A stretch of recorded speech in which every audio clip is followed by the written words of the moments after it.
passada, antes de iniciarmos, né, só para a gente relembrar aqui o nosso podcast, para o pessoal de casa que vai ouvir depois, nós estamos no capítulo 12, né, que está intitulado como a excursão de adestramento. Vamos finalizar o capítulo 12 hoje, iniciaremos o capítulo 13, e a nossa intenção aqui não é, né, trazer verdades absolutas, mas sim nos aprofundarmos nas reflexões sobre a obra de André Luiz, explorando sempre o trabalho na nossa casa espírita, a nossa prática, né, nas correntes mediúnicas, e também explorando o autoconhecimento, todo o trabalho evangélico no campo moral que essa obra nos apresenta. Então, recordando na semana passada, nós falamos um pouco, né, do trabalho que a equipe da Casa de Fabiano estava fazendo, junto com a Casa de Adelaide, ajudando, né, aquele grupo de 5 pessoas que estavam ali próximos ao desencarne, a passar por uma experiência, né, que seria uma experiência já de preparo mesmo para este momento.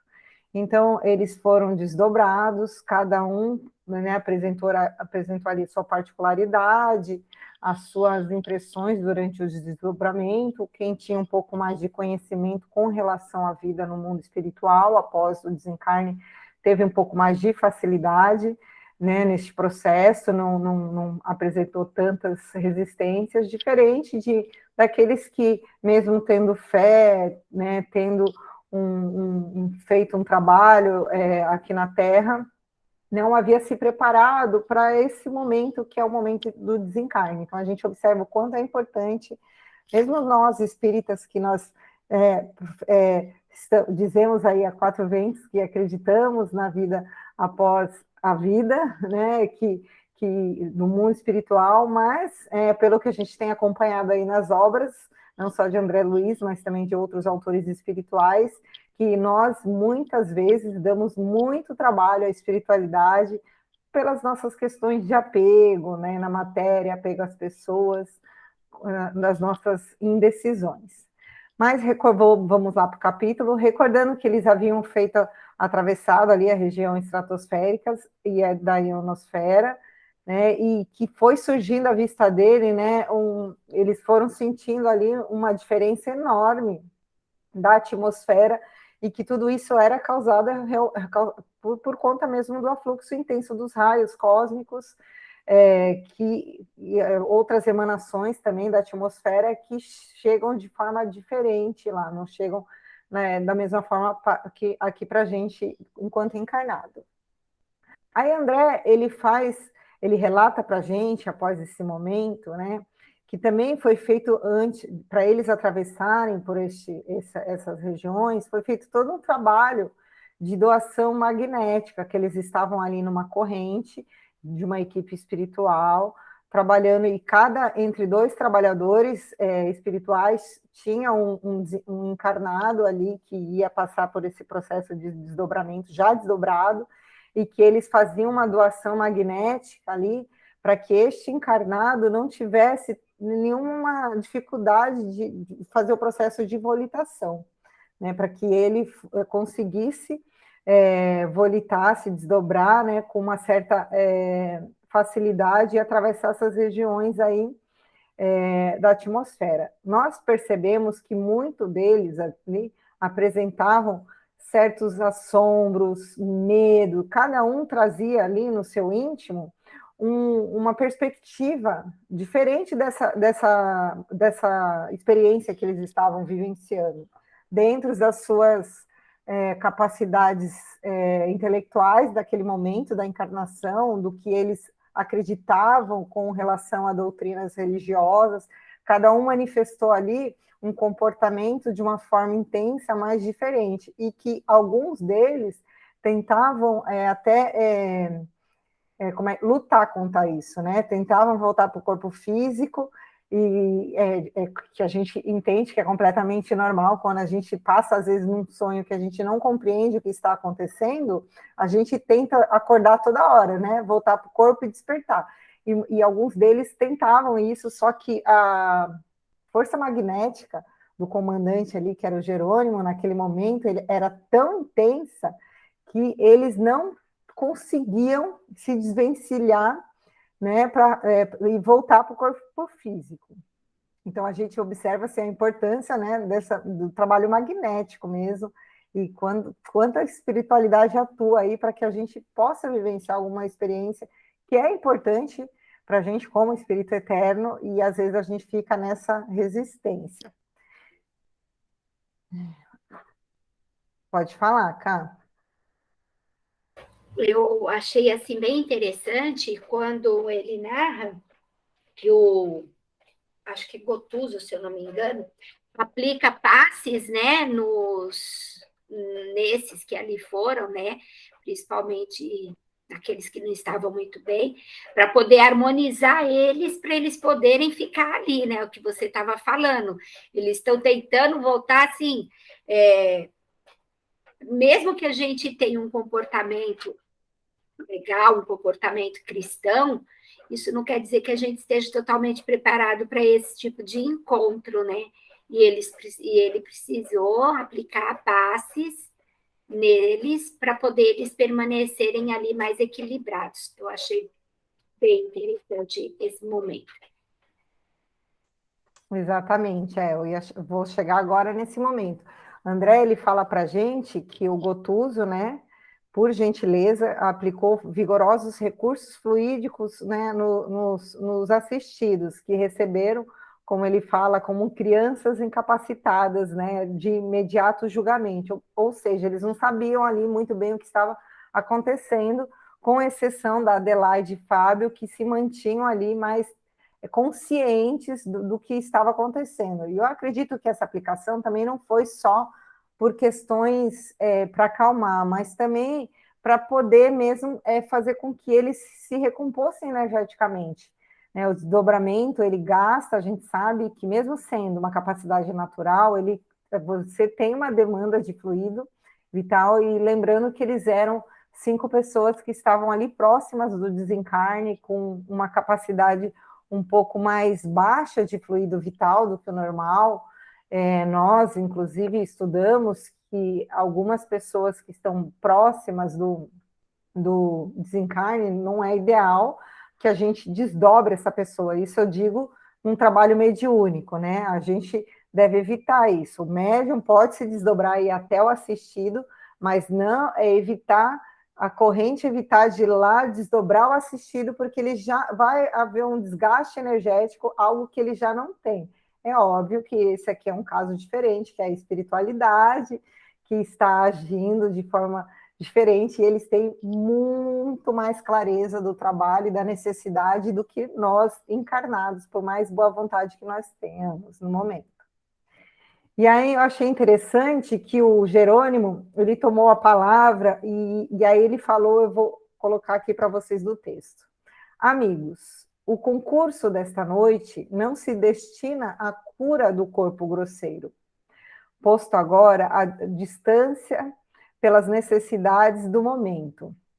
Tentamos revigorar-vos o organismo espiritual, preparando-vos o desligamento definitivo sem alardes de dor alucinatória. Então, aquele trabalho que estava sendo feito ali no momento não era para curar o corpo físico, como ele deixou bem claro, mas sim para que o perispírito tivesse forças para o que vinha, né, no porvir, que era o momento do desligamento sem dor alucinatória, ou seja, sem passar por um processo de sofrimento no desprendimento ali, né, durante o desprendimento, né, do desencarne. Devo confessar-vos que, retomando ao vaso físico, experimentareis natural piora das vossas sensações, agravando-vos a tortura, porque os remédios para a alma, na presente situação, intensificam os males da carne. Isso eu até grifei, porque eu achei tão importante isso para a gente que trabalha em corrente, né, principalmente nas correntes de P3A, ou que são as correntes que trabalham os problemas magneticamente, as doenças do corpo físico, e também as correntes que a gente chama hoje de misto, que trabalham o corpo físico, mas também algumas problemáticas espirituais. muitas vezes nós já atuamos de forma paliativa para que realmente o assistido sentisse um conforto ali espiritual, né, para que ele se sinta acolhido. E é óbvio que a gente trabalha, todos nós sabemos, mas nós trabalhamos no perispírito, né? A gente não trabalha no corpo físico. Se for do merecimento e se realmente isso for para que surja um resultado no corpo físico, ótimo, mas muitas vezes o trabalho que nós vamos executar nas câmaras de tratamento, elas são um remédio para a alma, como o próprio Jerônimo nos diz aqui. Elas farão com que essa pessoa, se for o caso dela desencarnar, que ela desencarne com uma situação um pouco melhor no perispírito, ou que com uma compreensão um pouco maior sobre ser espiritual, né? Então, a gente não deve jamais trabalhar com a intenção de cura, né? E nem se sentir para baixo quando a gente faz um trabalho, né, numa corrente de saúde, que a gente chama, e a pessoa não melhora, ou a pessoa só vai piorando, né? Então, assim, a gente precisa aceitar que não está em nossas mãos, né? Que sim, o nosso trabalho é de doar o que nós temos de melhor, mas, como o próprio Jerônimo fala, talvez, né, a tortura para o corpo físico, a maioria das vezes, ela é um remédio para a alma. Então, ele continua falando: certificai-vos, portanto, de que as providências dessa hora constituem ajuda efetiva à libertação, então, ao desprendimento mesmo, do retorno do antigo ninho doméstico, encerrada esta primeira excursão de adestramento, encontrareis mais tristeza no terreno da crosta, mais angústia nas células físicas, mais inquietude no coração, porque a vossa mente, no processo das recordações instintivas, terá fixado com maior ou menor intensidade o contentamento sublime desse instante. Preparai-vos, né, porque o que vai vir, e solucionai os derradeiros problemas terrestres e confiai na proteção divina. Nessa parte, assim, eu achei interessante quando ele fala que, assim, né, cada um vai fixar aí, como a gente o próprio observou no final do capítulo, cada um fixou de uma maneira diferente essa experiência, mas eu achei interessante que quando ele fala que eles retornariam para o corpo físico, quando eles acordassem, além dos problemas de saúde que ficariam mais intensos, eles sentiriam uma inquietude no coração. E isso, esse trabalho magnético, né, eu acredito também que foi para que, e ele deixa bem claro que cada um deles precisaria encerrar aqui na Terra alguns problemas que ainda eram provavelmente a causa deles ainda estarem presos no corpo físico. Essa inquietude que as pessoas que estão próximo da morte, a gente observa que isso é muito comum. Elas têm uma certa inquietação no íntimo de resolver os problemas, de resolver questões, de resolver, às vezes, problemas emocionais com o filho, com o parente, enfim. Eu acredito, né? Eu acredito não, André Luiz nos mostra aqui que a espiritualidade ela faz um trabalho intenso para que essa inquietude comece a ficar cada vez mais latente e que as pessoas busquem mesmo soluções para as questões que a gente acabou arrumando aqui no plano físico, para se desprender com mais tranquilidade, para ir sem remorso, sem culpa, sem ter que ficar, né, com isso no pensamento, com questões não resolvidas. Então, a gente observa que esse trabalho foi feito lá no desdobramento justamente para que eles voltassem para o corpo físico e começassem a se movimentar emocionalmente, intelectualmente, racionalmente, para resolver algumas questões do campo íntimo de cada um, para se desprender com maior facilidade. E aí, André, ele fala que cada um que retornou para o corpo físico recebeu de forma parcial, mesmo os espiritistas, né, de forma parcial a lição, né, e o socorro que eles tinham recebido ali, né. Então, a gente percebe que não fica muito claro para a gente, assim, o socorro que a gente recebe durante o esforço, o desdobramento do sono físico. E aí eu achei interessante que nesse pensamento, né, de André Luiz, o Jerônimo, novamente, ele interveio, né, acrescentando assim, o plano impressivo da mente grava as imagens dos preconceitos e dogmas religiosos com singular consistência. A transformação compulsória pelo decesso reintegrará a criatura no patrimônio das suas faculdades superiores. O trabalho, porém, não pode ser brusco, sob pena de ocasionar desastres emocionais de graves consequências. Urge considerar a necessidade da medida de graduação. Então, isso aqui é um chamamento muito importante para nós, né? O trabalho de esclarecimento em qualquer campo da vida, né, que nós estamos, ele deve ser conforme o aluno, né? A gente não pode pegar para um aluninho que está na primeira série e passar a equação de segundo grau para ele, porque ele não vai saber o que fazer com aquilo, vai ficar ansioso, vai se sentir mal.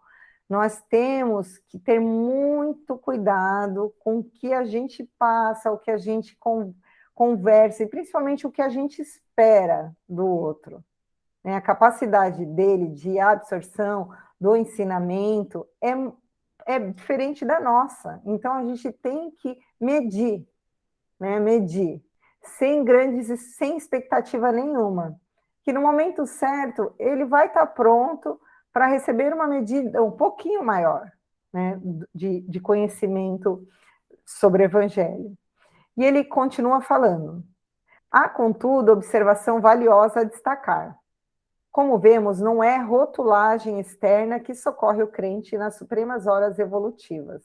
É justamente a sementeira do esforço próprio, nos serviços da sabedoria e do amor, que frutifica no instante oportuno através de providências intercessórias ou de compensações espontâneas da lei que manda entregar a resposta do céu a cada um por suas obras. Todo lugar do universo, portanto, pode ser convertido em santuário de luz eterna, desde que a execução dos divinos desígnios seja a alegria da nossa própria vontade. Eu deixei isso grifado porque eu achei muito importante. Nós somos muito julgadores, né, ainda, infelizmente. Vamos fazer uma reflexão rapidinho. Nós, se hoje atendêssemos o Cavalcante na nossa casa espírita, né, um católico, provavelmente apostólico, romano, cheios de convicções dogmáticas né, da igreja, que nós não concordamos, nós provavelmente o condenaríamos, né? Acharíamos que ele estaria perdido quando desencarnasse, e que ele enfim, né, tudo que a gente, infelizmente, carrega em nossa mente, que são preconceitos de julgar as pessoas pelo exterior. E aqui ele deixa bem claro que nós não devemos nos apegar a essas concepções que trazemos em nossos corações, em nossa mente.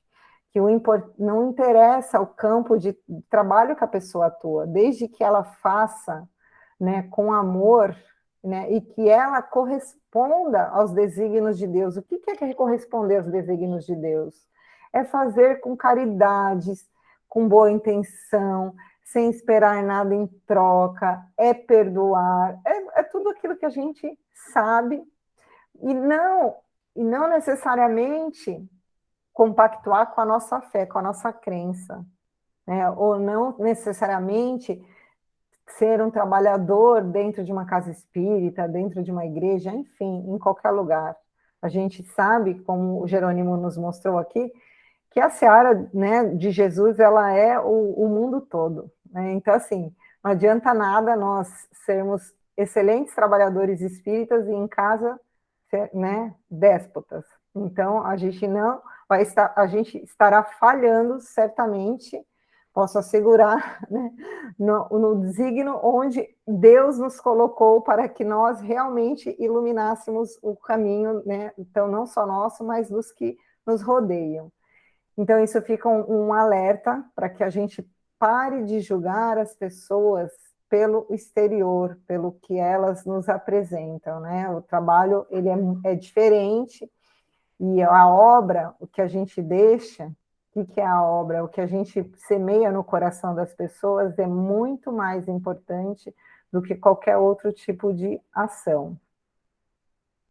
E então, aí ele fala, né, que depois disso tudo, como eu falei, cada irmão foi devolvido para o seu leito, cada um falou sobre a experiência, um falava sobre trechos da Bíblia, outro, né, cada um foi de uma maneira diferente. E aí ele fala que essa foi a primeira excursão, né, de adestramento, que em breve eles viriam, né, lá novamente. E aí cada um, né, eles ficaram conversando ali um tempo, retornaram à casa transitória ali de Fabiano para descansar, enfim, para trabalhar em outras questões mais urgentes daquele momento. Gente, eu finalizei. Se alguém quiser acrescentar algo, trazer aqui uma opinião diferente, pode ficar à vontade, senão a gente vai passar a palavra para a Cássia, para ela começar o capítulo 3.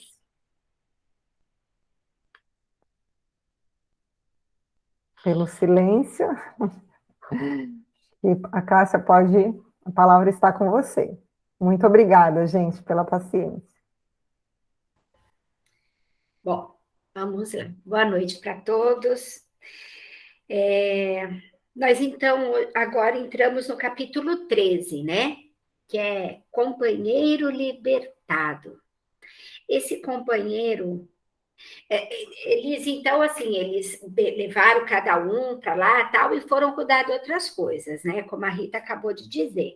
E aí, depois de vários preparativos, ele até narra aqui, principalmente em Cavalcante, que tinha feito uma cirurgia e tinha piorado muito, né?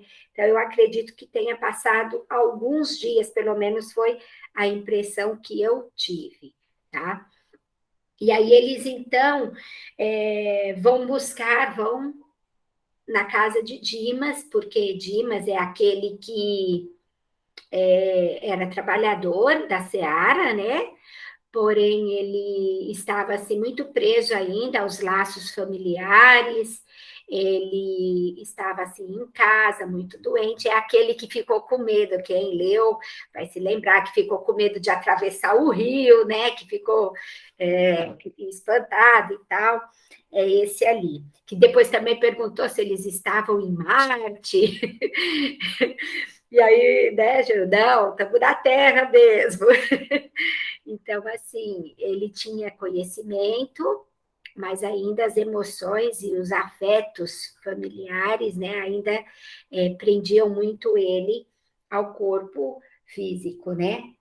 E, e aí eles se dirigem até a casa do Dimas para poder trabalhar no desenlace dele, né? Preparar, desconectar, digamos assim, ele do corpo físico que já estava assim muito doente, com vários órgãos já muito afetados, assim as células já estavam bem comprometidas, vários órgãos, até tem assim bastante termos aqui que eu até vou aproveitar aí os médicos presentes para estar nos auxiliando aí, né, a entender um pouco melhor.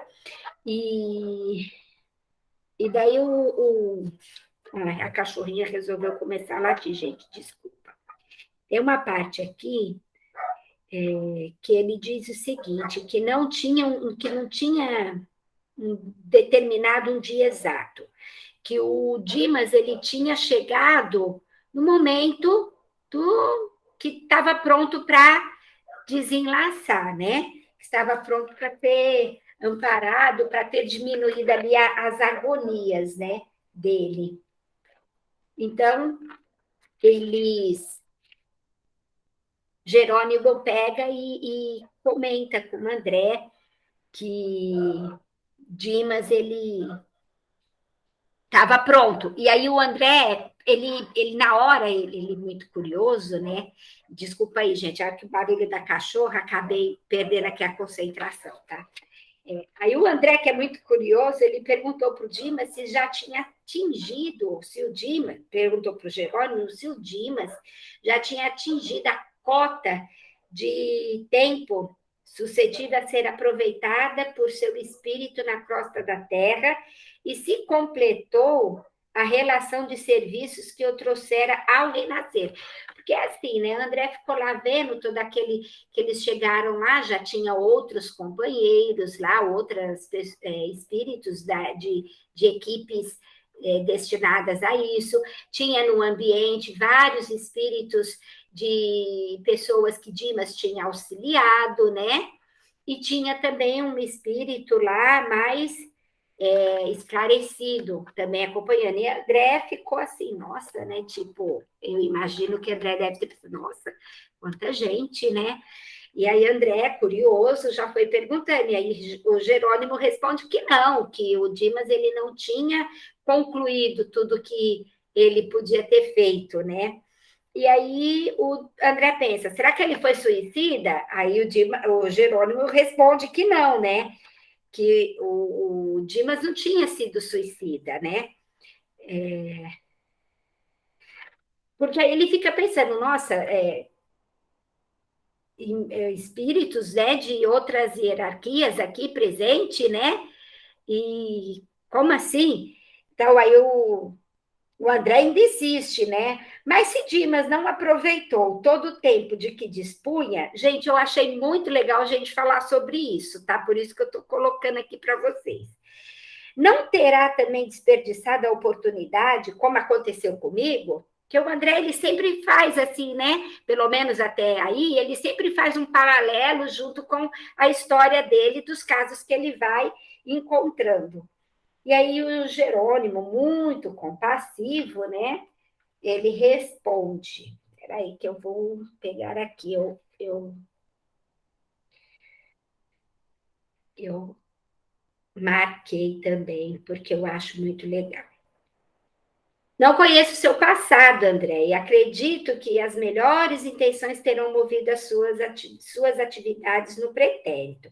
A situação do amigo a que, peraí, a que nos referimos, porém, é muito clara. Dimas não conseguiu preencher toda a cota de tempo que lhe era lícito utilizar, em virtude do ambiente de sacrifício que lhe dominou os dias na existência ao termo. Acostumado desde a infância à luta sem mimos, desenvolveu o corpo entre deveres e abnegações incessantes. Desfavorecido de qualquer vantagem material no princípio, conheceu as ásperas obrigações para ganhar a intimidade com as leituras mais simples. Entregue ao serviço rude, ao redor da mocidade, constituiu a família, pingando suor no sacrifício diário. Passou a vida em submissão a regulamentos, conquistando a subsistência com enorme despesa de energia. Mesmo assim, encontrou recursos para dedicar-se aos que gemem e sofrem nos planos mais baixos que o dele. Recebendo a mediunidade, colocou a serviço do bem coletivo. Conviveu com os desalentados e aflitos de toda sorte, e porque seu espírito sensível encontrava prazer em ser útil e em razão das necessidades guardarem raramente a noção do equilíbrio, sua existência converteu-se em refúgio de enfermos do corpo e da alma. Perdeu quase integralmente o conforto da vida social, privou-se de estudos edificantes que lhe poderiam prodigalizar mais amplas realizações ao idealismo de homem de bem e prejudicou as células físicas. No acúmulo de serviços obrigatório e acelerado na causa do sofrimento humano. Pelas vigílias compulsórias, noite adentro, atenuou-se-lhe a resistência nervosa. Pela inevitável irregularidade das refeições, distanciou-se da saúde harmoniosa do estômago. Pelas perseguições gratuitas de que foi objeto, gastou fosfato excessivamente, e pelos choques reiterados com a dor alheia, que sempre lhe repercutiu amargamente no coração, alojou destruidoras vibrações no fígado, criando afecções morais que o incapacitaram para as funções regeneradoras do sangue.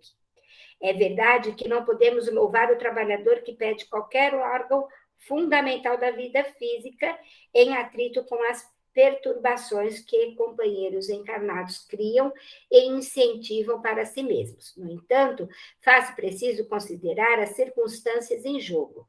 Dimas poderia receber com naturalidade semelhante a missões destrutivas, mas mantendo na serenidade e intangível do legítimo apóstolo do Evangelho. Todavia, não se organiza de um dia para o outro o anteparo psíquico contra o bombardeio dos raios perturbadores da mente alheia. Gente, vou dar uma paradinha. Continua ali mais um pouquinho. Então, assim, Dimas, ele teve uma vida muito dura, muito atribulada, ele não teve grandes confortos, ele teve uma vida onde ele teve que assumir responsabilidades muito jovem, ele foi uma pessoa extremamente responsável. Quando ele resolveu, assim, assumiu a mediunidade dele, ele usou essa mediunidade para o amparo de verdade, para o socorro de verdade, e aqui, quando ele fala a respeito, Dimas poderia receber com naturalidade semelhantes emissões destrutivas, mantendo-se na serenidade intangível do legítimo apóstolo do Evangelho. Todavia, não se organiza de um dia para o outro o anteparo psíquico contra o bombardeio dos raios perturbadores. É dizer, ele poderia ter passado por tudo isso e não ter sido tão prejudicial à saúde física dele, se ele tivesse conseguido manter a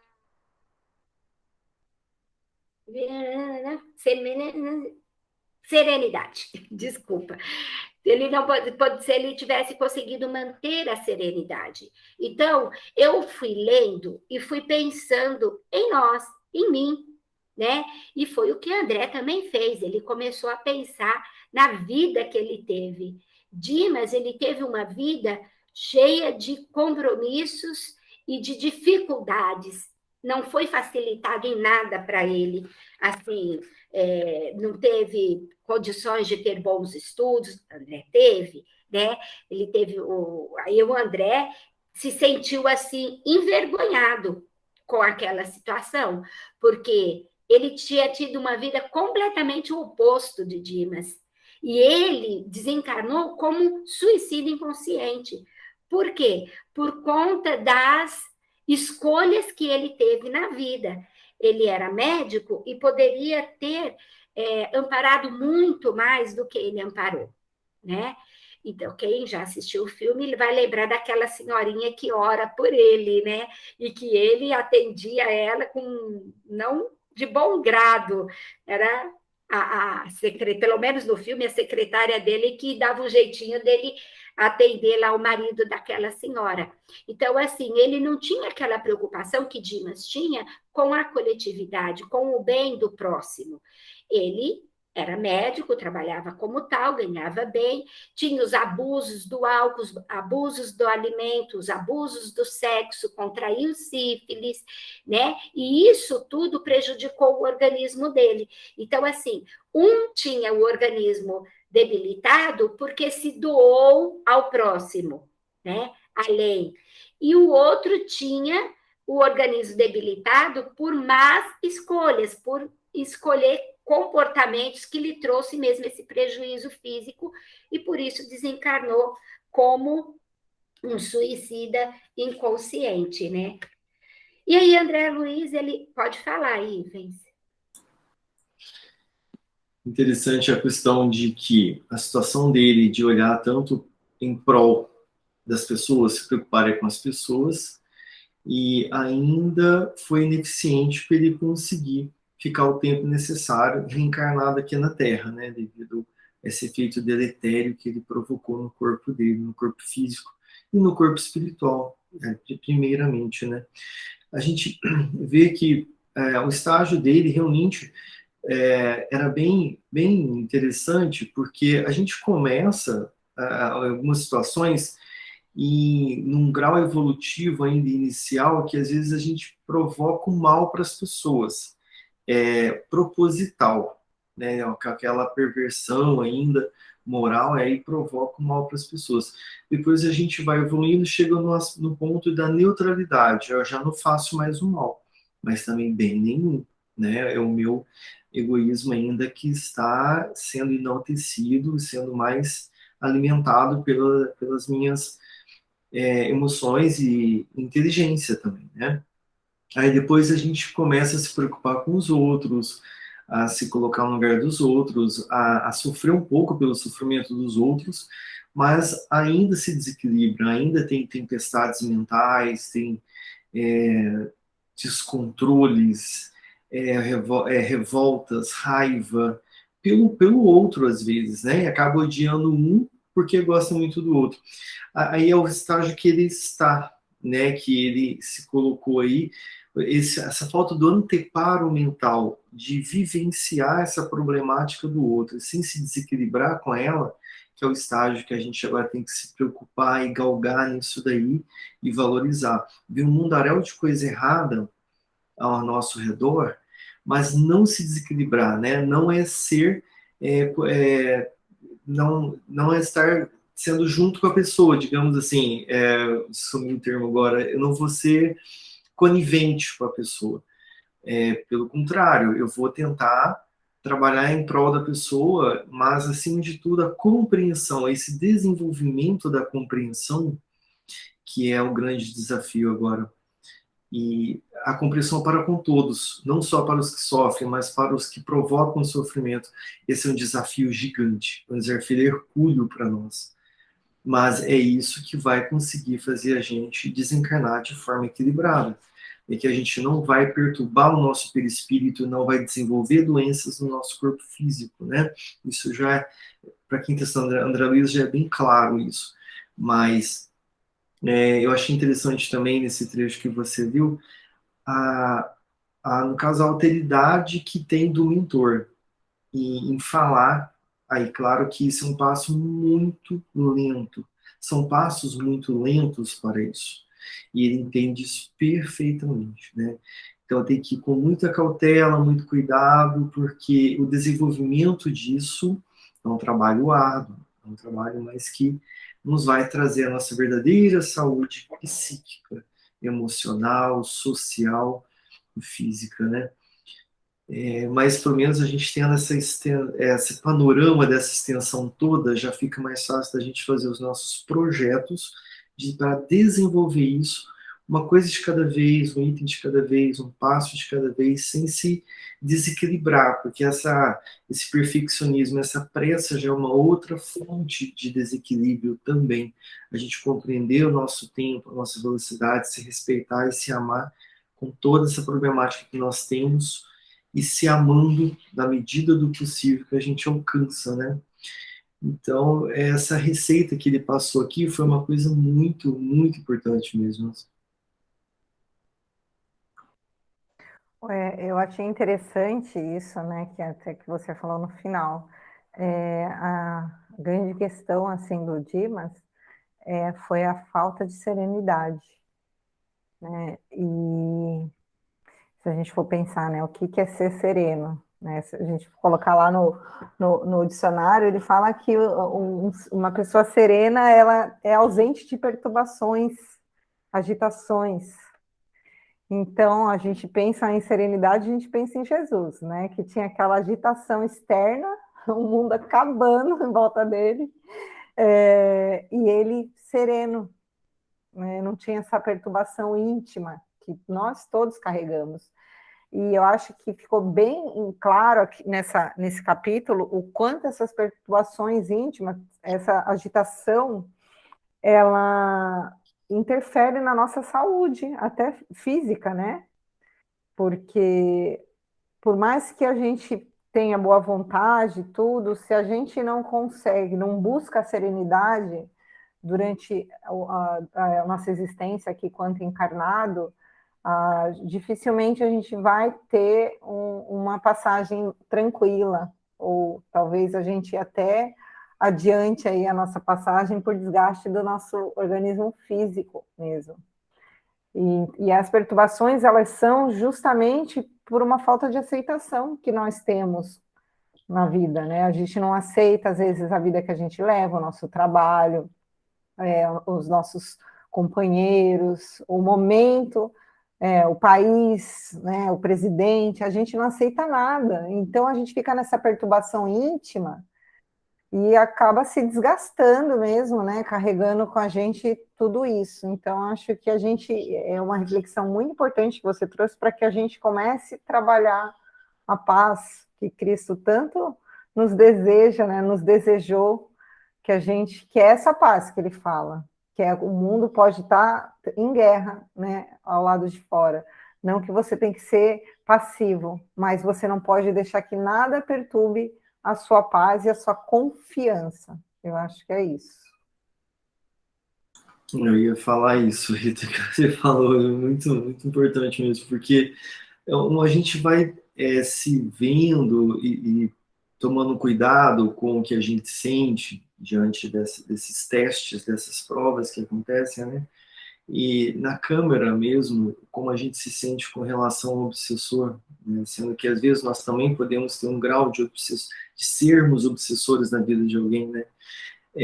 Quando a gente assiste um filme, às vezes a revolta e a raiva que a gente sente de um personagem, numa novela, num seriado, e na vida, como você falou, dentro de líderes religiosos, a revolta que a gente sente contra líderes políticos. Então, é muito rico a nossa vida para a gente poder ir analisando isso que a gente sente por cada um. Mas eu acho que a gente pode se assustar quando a gente começa a ver as nossas perturbações mentais, tempestades mentais e falta de serenidade, mas é respirar. Calma, eu vou conseguir, um por vez. É assim mesmo, a dificuldade é para todos, mas respire e vamos um por vez. Né? A gente não vai conseguir levar tudo num passo só e saltar a nosso grau evolutivo de um estágio para o outro, né? Acho que isso aí já. A gente ficou muito tempo nessa parte do livro, mas isso. A gente teria que trabalhar isso anos e anos e anos, só esse pedacinho que está aí, né? Pode falar, Camila. Só para também concluir aqui e entender, que ficou algumas dúvidas, pelo que eu entendi, até no início da vida dele, ele teve muita dificuldade para tudo, né? Então, dificuldade, tudo para ele foi de forma muito difícil. E chegou um certo momento quando ele teve a oportunidade de servir o próximo, né? Que ele começou a sempre trabalhar nisso, com a mediunidade dele. E talvez eu tenha entendido assim, talvez por tanta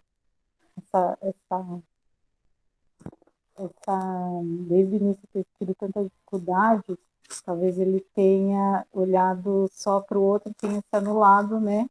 E foi isso que aconteceu, porque ele teve a oportunidade aqui, num trecho, não lembro onde está agora, de ter estudos, de conseguir ter uma vida social, só que ele se privou, ele talvez tenha escolhido, né, se privar disso tudo para continuar na vida árdua, né?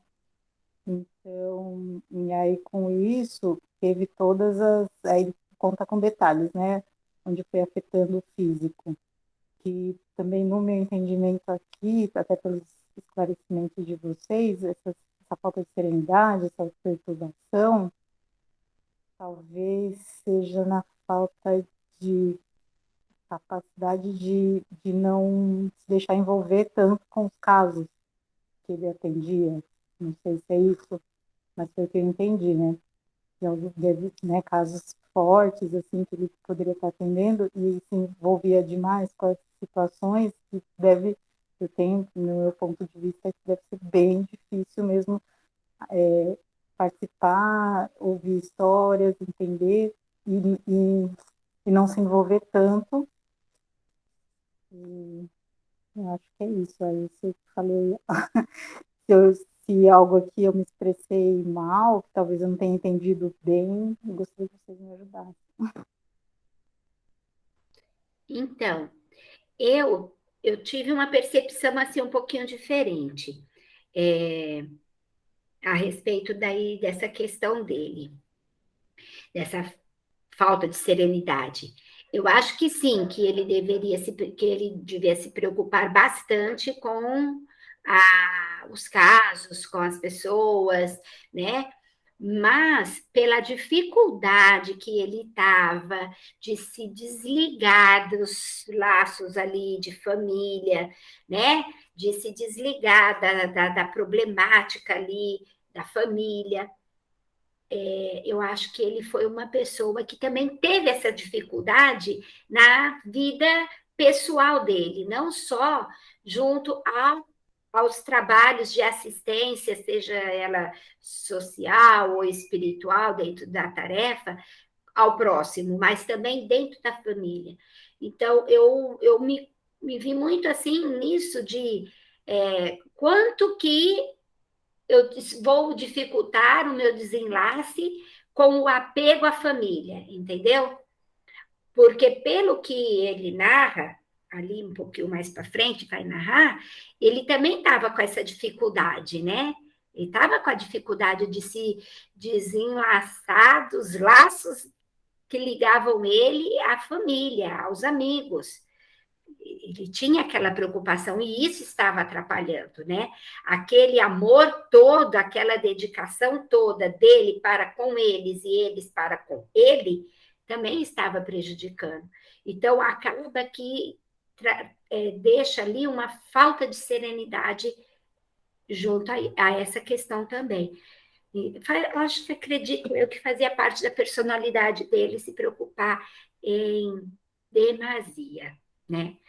E levanto minha mãozinha para andar de braço dado com ele neste sentido, porque eu estou muito longe de ter dedicado a minha vida ao próximo, gente. Alguém mais gostaria de falar? Então, vamos continuar um pouquinho mais. Dá mais um pouquinho.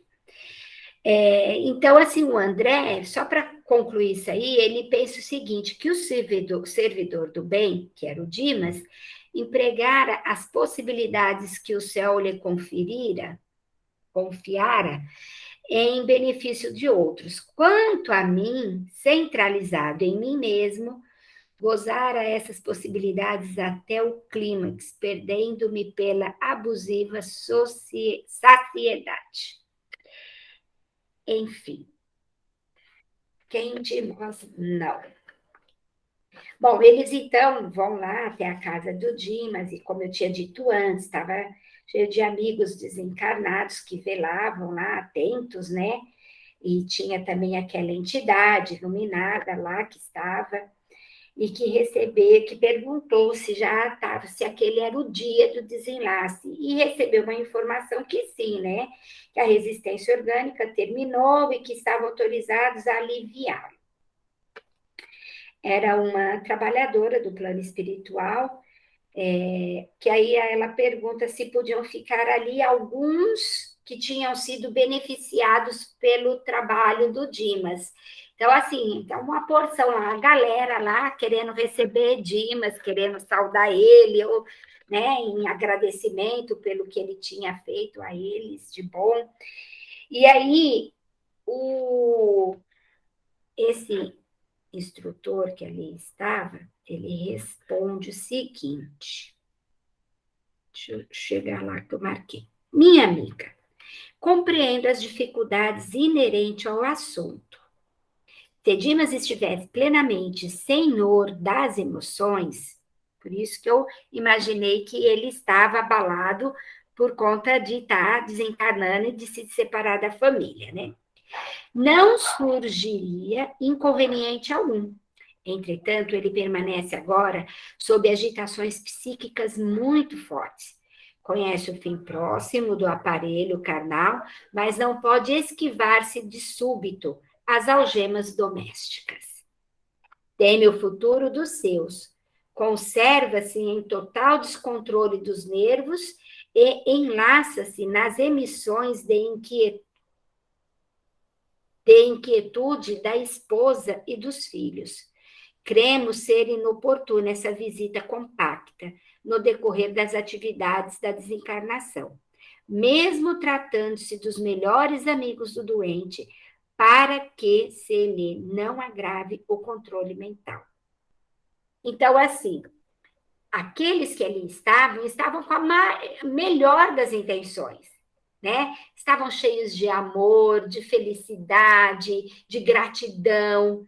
Porém, como o Dimas ainda estava muito apegado aos laços familiares, isso estava causando nele essa perturbação. E a presença deles ali iria deixar, ia trazer mais dificuldades para o trabalho que eles precisavam ter ali junto ao Dimas. O Dimas deu um pouquinho de trabalho para eles, né? A gente ainda vai ver. Ele ainda diz que essas demonstrações de carinho, elas podiam ser feitas depois que ele saísse da casa transitória para as regiões mais altas. Quer dizer, a gente já leu em vários livros, né, que depois que se está internado lá, acomodado nos hospitais dos prontos-socorros, né, que existem nas colônias, né, se recebe visita de amigos, de familiares, e é isso que o instrutor diz àquela moça que estava ali, né, aquela trabalhadora ali do plano espiritual, que eles poderiam estar indo em outro momento lá para estar fazendo o que eles desejavam, para estar recebendo, para estar agradecendo, para estar envolvendo o Dimas com amor. E ele ainda diz ainda que eles avisarão os amigos quando o Dimas estiver podendo receber essas visitas, né? Porque o